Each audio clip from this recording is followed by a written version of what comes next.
Hello friends, இன்றைக்கி எங்கள் வீட்டில் குருமா செய்கிறோம். எப்படி நாங்கள் குருமா செய்கிறோங்கிறத பாருங்கள். அதுக்கு தேவையான பொருட்கள் எடுத்து வச்சுருக்கேன் பாருங்கள். அதாவது காலிஃப்ளவர் நமக்கு தேவைக்கேற்ப எவ்வளோ பேருக்கு செய்கிறோமோ அவ்வளோ பேர்த்துக்கு தேவையான காலிஃப்ளவர் எடுத்துக்கோங்க. நான் இன்றைக்கி 4 பேர்த்துக்கு செய்கிறேன். கத்திரிக்காய், உருளைக்கிழங்கு, சோயா, தேங்காய், தக்காளி, இஞ்சி, பூண்டு, வெங்காயம். அது கூட நம்ம பச்சை மிளகாய் தேவைன்னா சேர்த்துக்கலாம். பச்சை மிளகாய் விரும்பாதவங்க காரத்துக்கு ஏற்ப நீங்கள் என்ன போடுறீங்களோ அதை போட்டுக்கலாம். இப்போ நம்ம கட் பண்ணி வச்ச காலிஃப்ளவரில் கொஞ்சம் சுடு தண்ணியும் மஞ்சத்தூளும் போட்டு கலந்து வச்சுக்கலாம். 2 நிமிஷம் அப்படியே சுடு தண்ணியில் இருக்கட்டும். க்ளீன் பண்ணி எடுத்துக்கிட்டு காட்டுறேன். இப்போ தக்காளி அரைச்சி எடுத்துக்கணும்.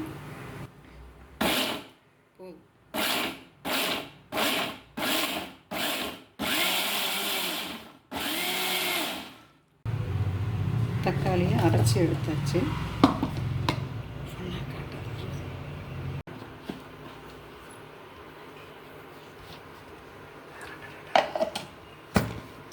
தேங்காய் அரைச்சிக்குவோம். தக்காளி நம்ம அரைச்சி எடுத்துருக்கோம், தேங்காயும் அரைச்சி எடுத்துருக்கோம். எல்லாமே ரெடி பண்ணிவிட்டு இனி தாளிச்சு விட வேண்டியது தான். வேக வச்ச உருளைக்கிழங்கு, சோயா எடுத்து வச்சுருக்கோம். ஒரு வெங்காயம் எடுத்து வச்சுருந்தேன் இல்லைங்களா, கட் பண்ணி வச்சுருக்கேன். எங்களுக்கு பச்சை மிளகாய் தேவைன்னு பச்சை மிளகாய் 3 கட் பண்ணி வச்சுருக்கேன். பிரிஞ்சி இலை, கடற்பாசி, க்ளீன் பண்ணி எடுத்த நம்ம காலிஃப்ளவர், கட் பண்ணி வச்ச கத்திரிக்காய், மற்ற காய்கறி நம்ம ஆட் பண்ணணுன்னாலும் பண்ணிக்கலாம். தேங்காய் அரைச்சி வச்சுருக்கோம், தக்காளி அரைச்சி வச்சுருக்கோம், இஞ்சி பூண்டு பேஸ்ட்டு அரைச்சி வச்சுருக்கோம். இப்போது தாளித்து விடணும். அடுப்பில் பாத்திரத்தை வச்சுட்டு ஆயில் விட்டுக்கலாங்க.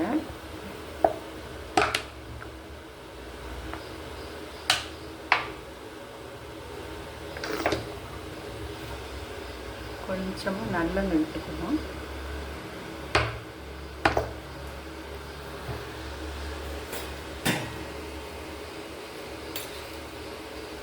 கடுகு போட்டுக்குவோம். எண்ணெய் காஞ்ச உடனே கடுகு சேர்த்துடலாம்.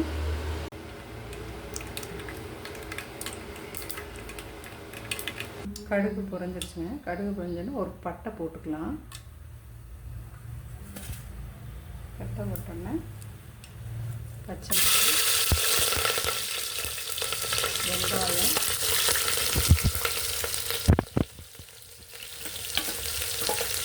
கொஞ்சம் வதங்கணும்.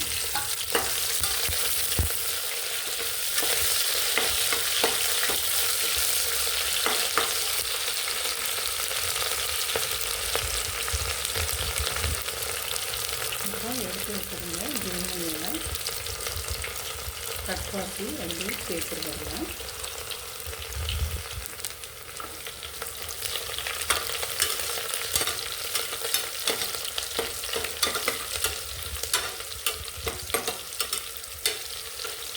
கருவேப்பிலை சேர்த்துக்குவோம்.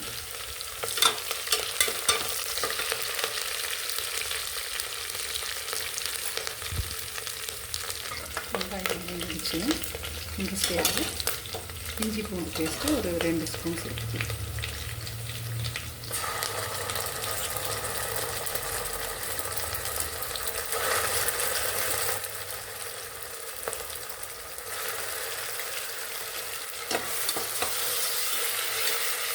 இஞ்சி பூண்டு வதங்கிடுச்சு.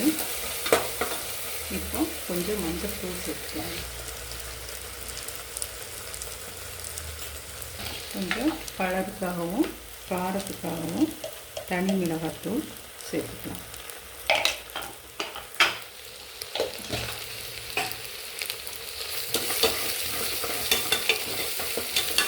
இப்போ நம்ம கட் பண்ணி வச்சுருந்த காய்கறிகளை அதில் ஆட் பண்ணிடுவோம்.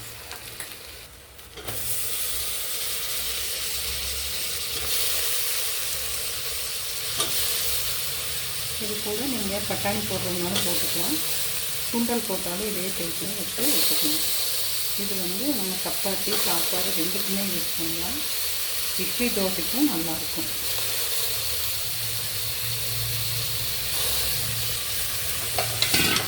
நல்லா கலரி விட்டுக்கலாம். தேவைக்கேற்ப உப்பு போட்டுக்கலாங்க. நாங்கள் கல் கூட யூஸ் பண்ணுறோம். கொஞ்சம் கரம் மசாலா சேர்த்துக்கலாங்க.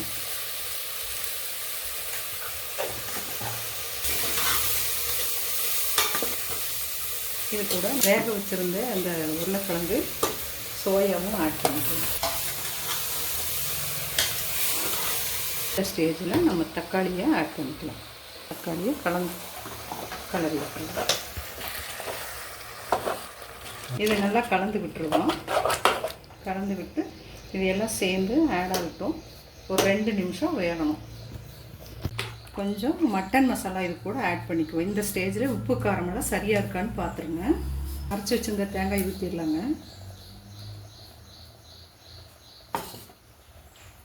மட்டன் மசாலா கொஞ்சம் ஆட் பண்ணிக்கலாங்க. அப்போ வந்து நமக்கு கொஞ்சம் டேஸ்ட் நல்லாயிருக்கும். இப்போ எல்லாம் கலந்து கொடுத்துருவோம். கலந்துட்டு தண்ணி உப்பு காரம் எல்லாமே சரியாக இருக்கான்னு பார்த்துட்டு எல்லாமே நல்லா வணங்கிடுச்சு. விசில் போட்டுடலாங்க. ஒரு 2 விசில் வந்தோடனே எடுத்து பார்க்கலாம். ஓகேங்க, வெயிட் ஆடிடுச்சு, பார்ப்போம். ஓகே, குருமா ரெடி ஆகிடுச்சுங்க. மல்லி இலையில் கொஞ்சம் சேர்த்துக்குவோம். கலந்து விட்டுட்டு சர்வ் பண்ணுவோம். இது வந்து சாதத்துக்கும் யூஸ் பண்ணிக்கலாம், இட்லி தோசைக்கும் சாப்பிட்டுக்கலாம், சப்பாத்திக்கும் நல்லாயிருக்கும். இந்த மாதிரி செஞ்சு பார்த்துட்டு டேஸ்ட் எப்படி இருக்குதுன்னு கமெண்ட்ஸில் சொல்லுங்கள். சப்ஸ்கிரைப் பண்ணுங்கள் ஃப்ரெண்ட்ஸ். தேங்க்யூ.